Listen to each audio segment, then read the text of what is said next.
Today we bring to you an original story titled Milon Hobe Koto Dine, written by Shoumojit Mishro and Dibyashri Mishro, narrated by Dibyashri Mishro.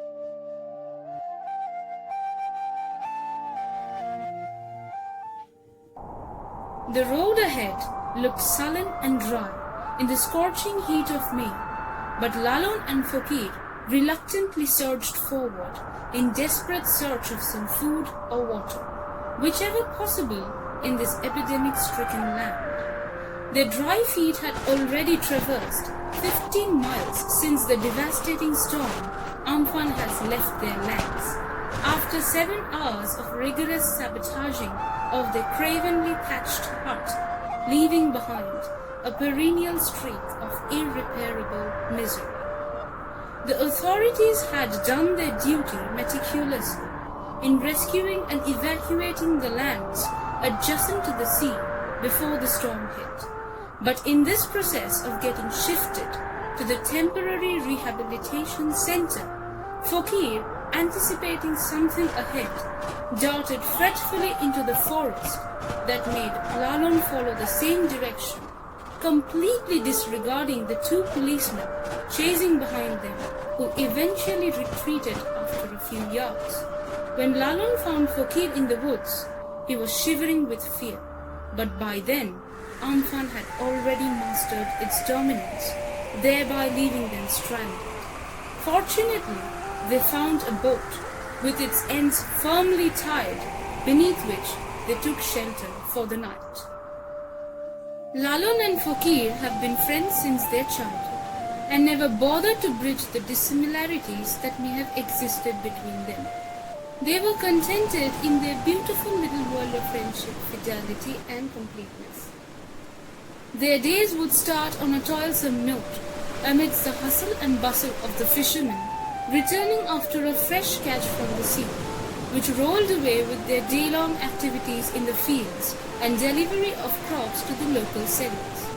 But their evenings were always serene, the silence of which was broken only by the recurrent sounds of the sea waves and their playfulness, free from the anxieties of tomorrow.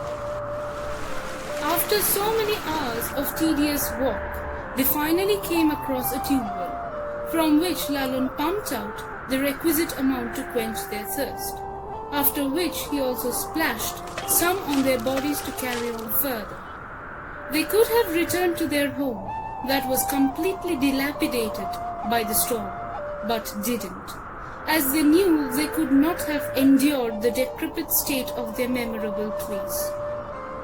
It was dusk when they reached the nearby deserted town that also exuded the signs of demolishment by Amphan.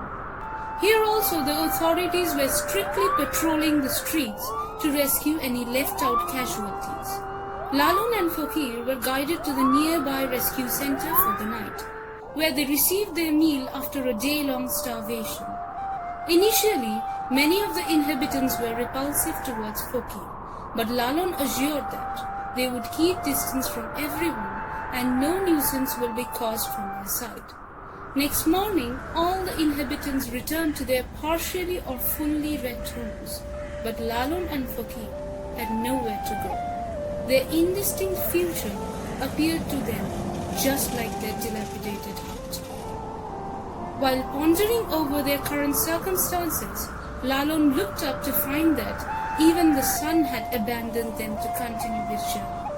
Fokir jovially tried to slide between Lalon's arms, who reciprocated the hug without getting annoyed.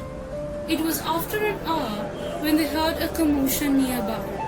When they neared, they found a group of people fighting among themselves outside a temple over sitting positions in a queue for charitable meals being arranged by the temple authorities on the occasion of Amphan. However, soon after, it subsided and as usual, Lalon and Fokir got their positions at the end of the queue. Lalon was gazing unmindfully when a scoop of khichdi splattered on his banana leaf plate. He looked up to find an elegant lady serving the same, looking at Fokir with a graceful smile.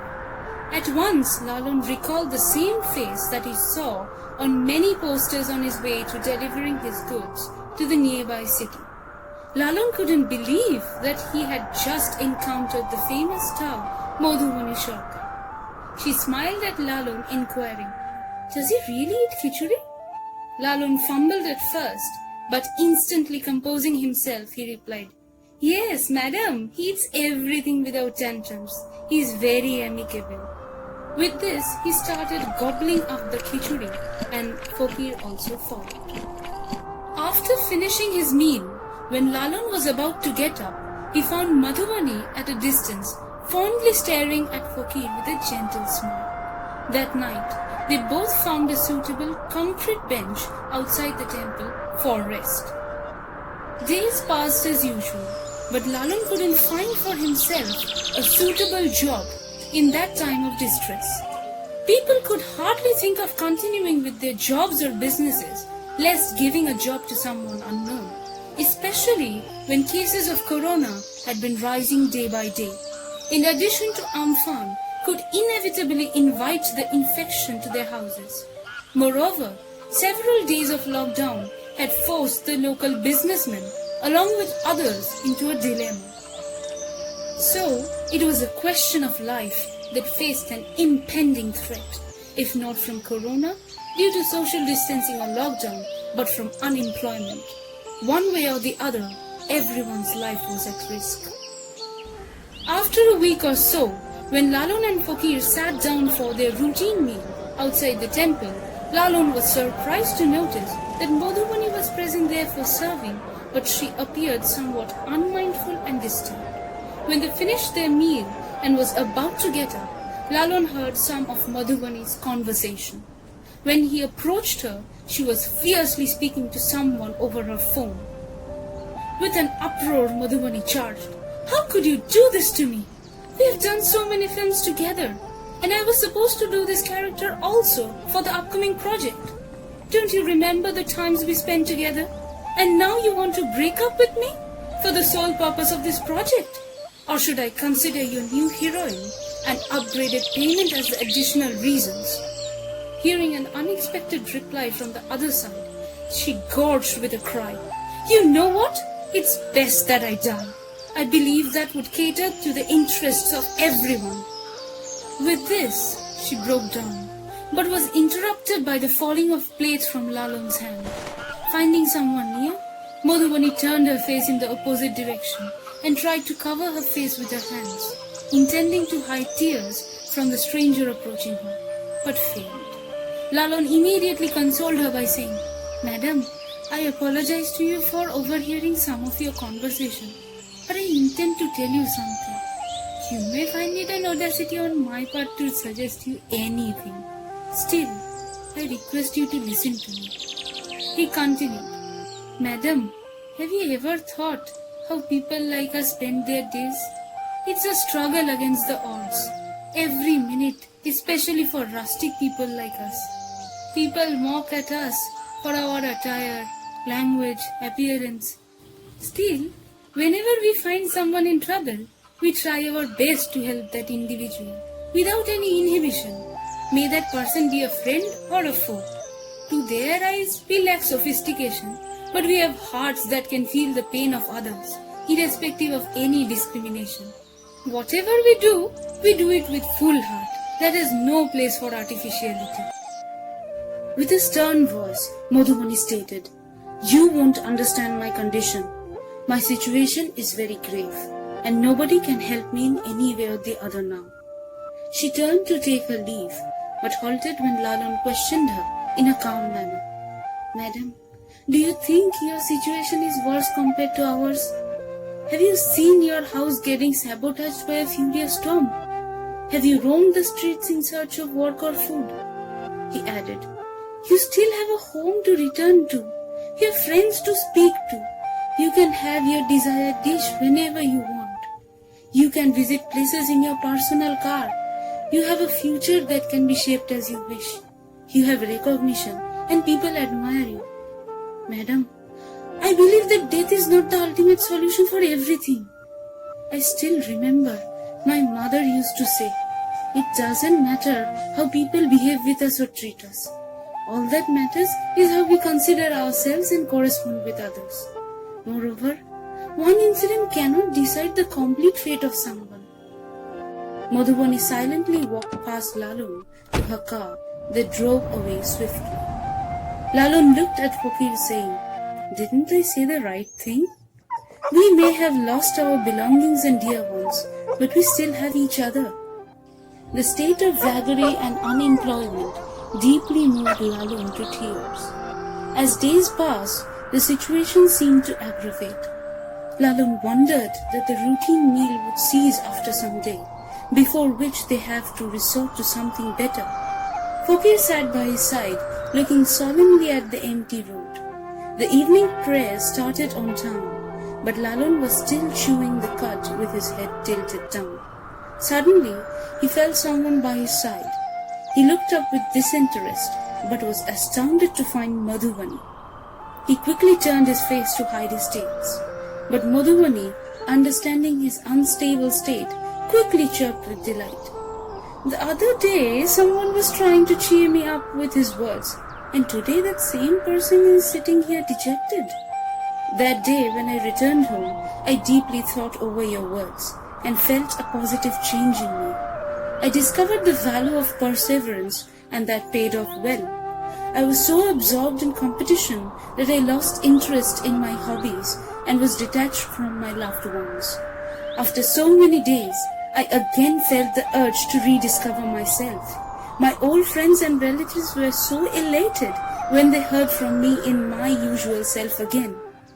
So, Mr. Whatever is your name, will you now be kind enough to tell me what you are good at?" Lalun's eyes beamed with happiness. He blurted out, "Madam, I can perform all household chores, may it be cooking, ironing, washing dishes, grocery shopping. Do you require a servant, madam? I'm fit for all these. And I don't yearn for too much, except for a small shelter and some food for Fakir and me. By the way, my name is Lalun, and this is my companion Fakir. He's the only family I have." Madhubani replied without any delay, "I think you have the ability to do something better than these. At least your words that day portrayed something about you, which you have been concealing from me till now. Don't hide anything from me. I assure you that you can trust me." Lalun expressed his limitations with a frown. "Madam, I usually don't interfere in personal matters of anyone, but that day I thought it was important to say those words to you. And you are quite accurate in guessing. I'm an accountant. And I also went to the city hoping to get a decent job, but couldn't survive there, owing to the behavior that my colleagues, superiors and landlord meted out to me. They traversed every nook and corner to harass and humiliate me. Probably by making a fool out of me, they vented their personal frustration and suffering. I tried out many other jobs, but the result was the same. I'm extremely sorry to have bothered you with my problems. Pardon me for that." Madhubani intimated, "Well, I think you're the best person for the post of my accountant, which is now vacant. And secondly, I don't need a servant, but I am in need of a loyal friend with whom I can share my thoughts. So, Mr. Lalun Fakir, will you accept my proposal?" Lalun jumped up from his seat and readily accepted the offer. He was euphorically clapping his hands while a tear of joy rolled down his cheeks. He bent down to clasp Fakir to his chest, saying, "Finally, we have a home, Fakir. We will not die of starvation." Wiping his tears, he turned to Madhubani and continued, "I don't have ample words to express my gratitude, but I promise you that I will never disappoint you in any situation. I can never reach your level, but this friend of yours will always be by your side, come what may."